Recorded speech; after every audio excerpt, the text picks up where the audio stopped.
Conservative CNN analyst buries Trump's Navalny statement. Stupid, self-serving, wrong.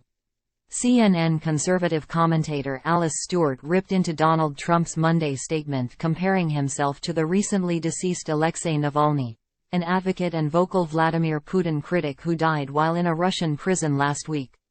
Navalny died a hero, just as he lived. Donald Trump is afraid to stand up to Putin. Donald Trump's statement here is stupid, it's self-serving, and it is wrong, Stewart said Monday during a CNN panel discussion. The GOP strategist's comments followed a Truth Social statement from Trump regarding Navalny's death, which many suspect was at the hands of Putin and/or other Russian officials.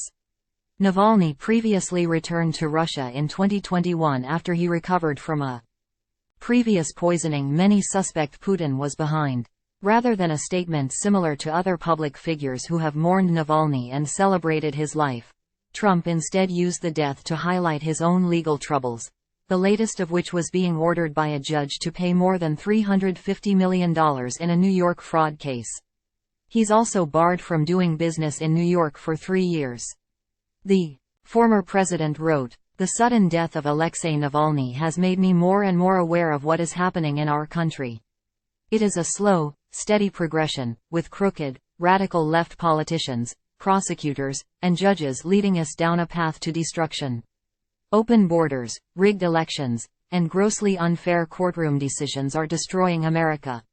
We are a nation in decline, a failing nation." MAGA 2024. Stewart, who has long been a critic of Trump, echoed other officials by saying there is no mistaking that Putin has blood on his hands.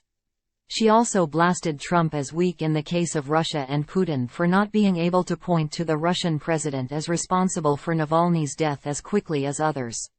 What this reminds us of is that Vladimir Putin is a brutal dictator. We're seeing bipartisan comments from people on both sides of the aisle here in Washington that's saying he's a bloodthirsty tyrant and this type of behavior should not be tolerated.